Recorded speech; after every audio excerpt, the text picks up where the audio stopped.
Hey guys, Geek41 here with you guys in review. Today we're gonna have a look at the Jurassic World bad boy Indominus Rex, and it's more like actually bad girl, because the Indominus Rex was female in the movie.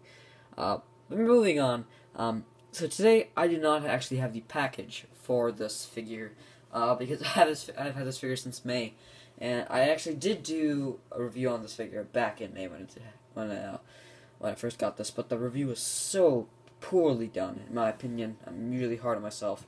Usually always critiquing myself to I can do better. So I decided, why not almost 3 months later, let's do a redo review. So here he is, or here she is. And as you guys can tell, the camera is way above what it normally is. And I am far away, so it's probably going to be very difficult for me, difficult review for me to capture. Without further ado, let's get into the review. So here is the Indominus Rex. Now, when I saw this figure at Toy Fair 2014, I thought this figure would be kind of disappointing. I was not really happy the way it turned out. I did like the head sculpt though. However, I did feel that the head was too big, but I wasn't going to critique it until I actually saw the film. And in terms of accuracy, this figure is really stunning. Now, I actually did look at the gyros for Indominus Rex, and I actually noticed that from this head area, from the neck area here, all the way to the tip of the tail, it's kind of like the gyros for Indominus Rex version, except this tail is curved here, and that's to fit in the packaging.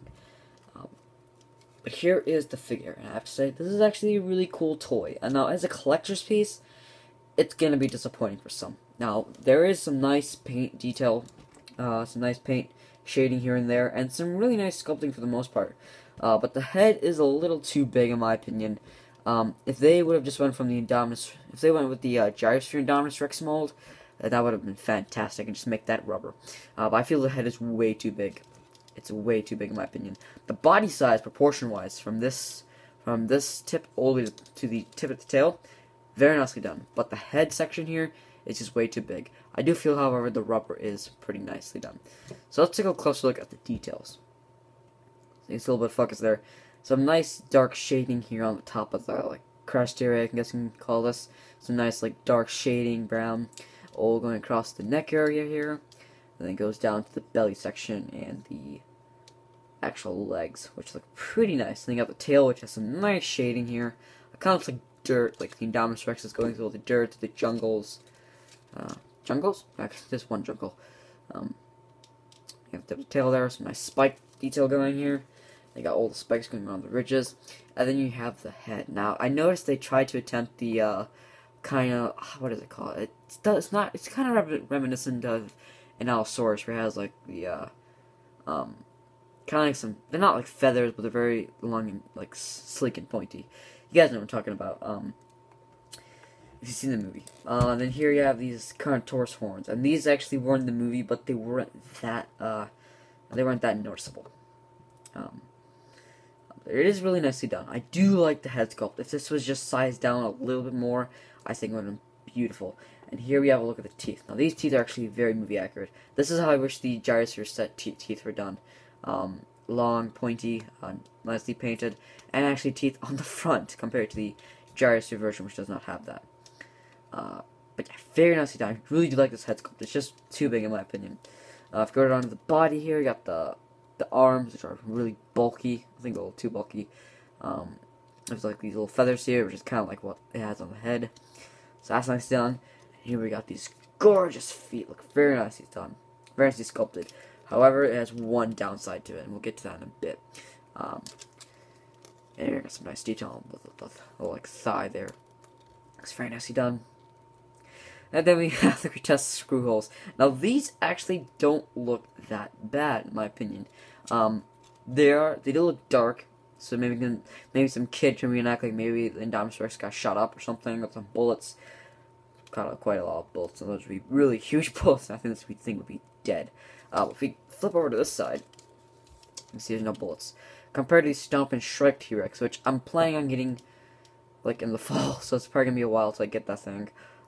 Due to cost reasons, and I'm kind of broke right now in terms of my cash. I have not much cash to buy figures.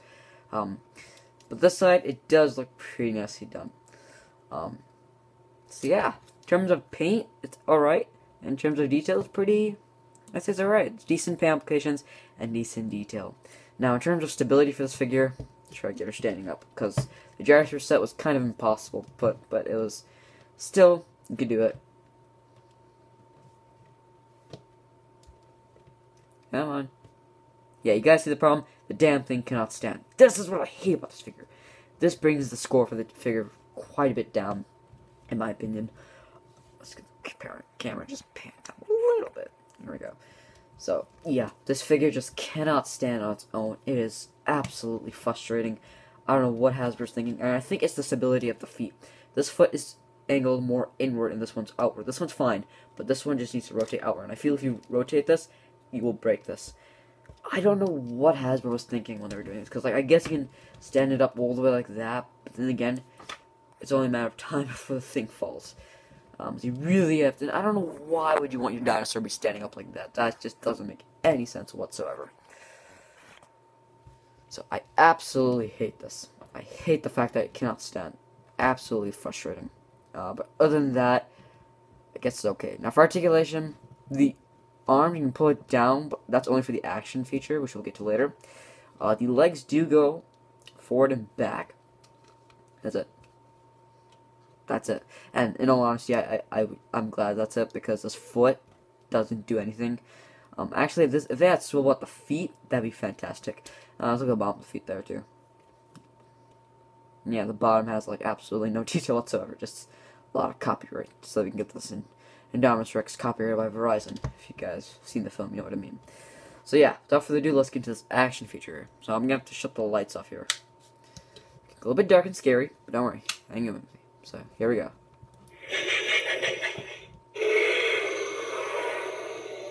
So see, it lights up yellow, then turns red. Let's see how long it can last. So it's actually lasting for quite a long time. Wow. That is impressive. Very impressive. Let's see how longer. Still going? Okay, now it goes dark. So let's take a look at the roar.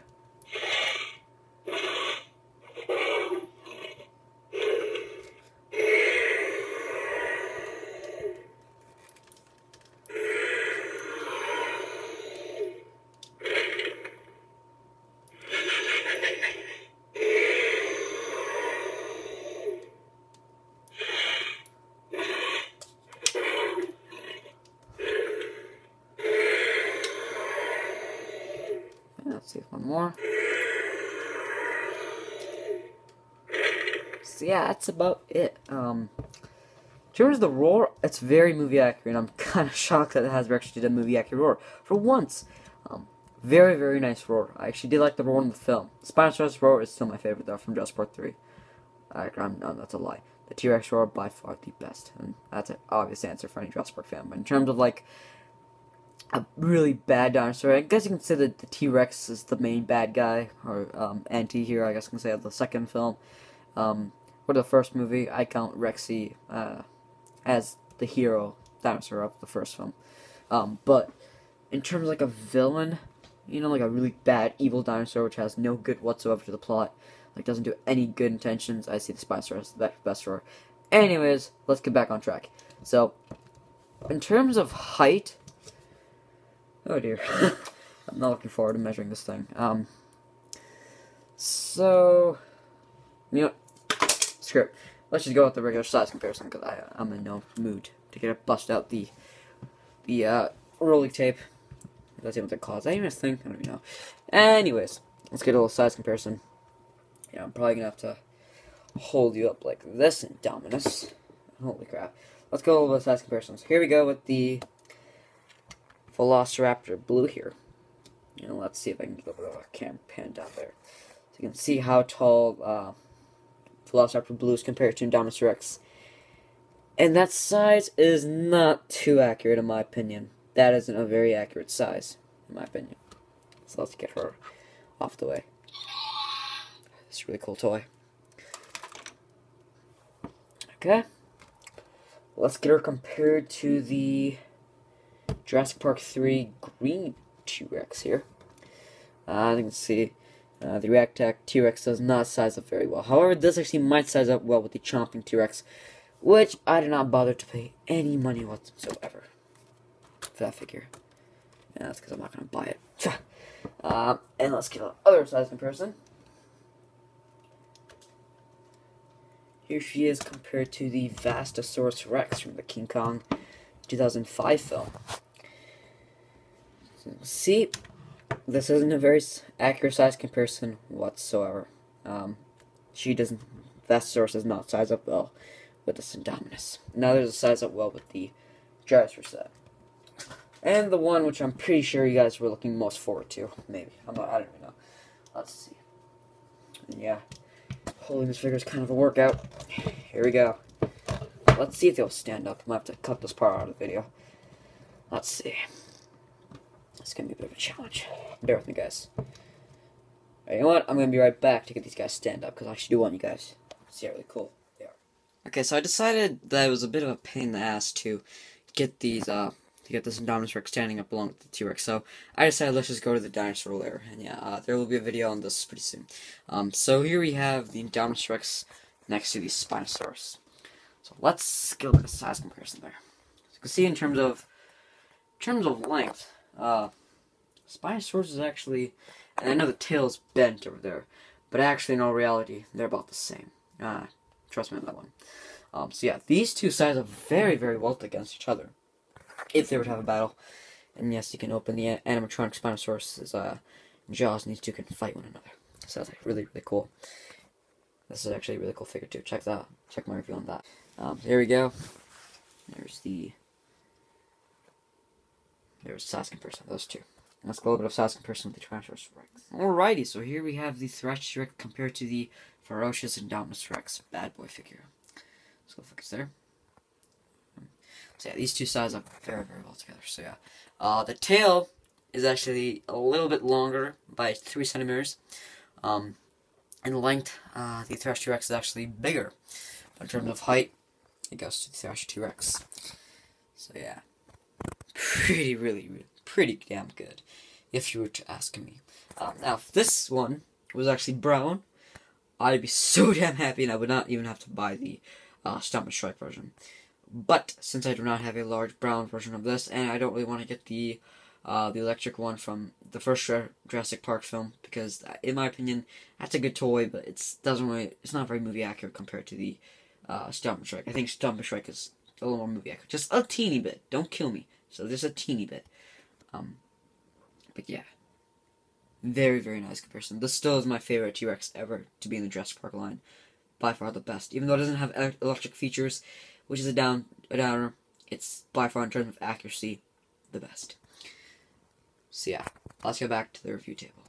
So there you have it, guys. There is my review of the Jurassic World Bad Boy Indominus Rex.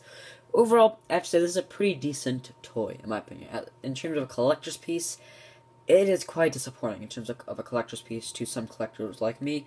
But as a toy itself for the kids, I'm pretty sure that children will have fun with this toy. This is a great one to give to the kids, in my opinion. This is a great toy. It retails for $34.99. It comes as batteries. That's actually a lie, my bad. I just remembered. After 2 months of memory, and Indominus decides to fall like a doofus. That's one of the problems. We'll get to that later. So yeah, overall, I have to say, this is actually a solid toy. In terms of a collector's piece, it's very disappointing. In some aspects, it's good. In most, it's just not that great. As a toy itself, really good. In terms of like pros, I have to say, detail, paint applications are pretty decent. Sculpting is nice. The electric sounds are just really, really cool. I love the roar of the Indominus Rex. As a roar, I think it's a really cool roar and works very well in this Indominus. The camouflage is trying to represent the camouflage in the film. It doesn't really do well at all, but in terms of like a light feature, it is pretty cool. So yeah, thank you guys for watching. If you want to give this video a thumbs up, feel free to do that. Comment below. What did you think of the Indominus Rex from Jurassic World? I think I've asked the question before. Did you like it? Did you not like it? Or do you wish there were like a actual natural dinosaur that was in the movie, such as the Carnotaurus, Ceratosaurus, or Majungasaurus? I actually really want to see a Majungasaurus in a Jurassic Park film. So thank you guys for watching. Subscribe if you want to. I'd be very grateful. And stay tuned for more reviews. Bye, guys.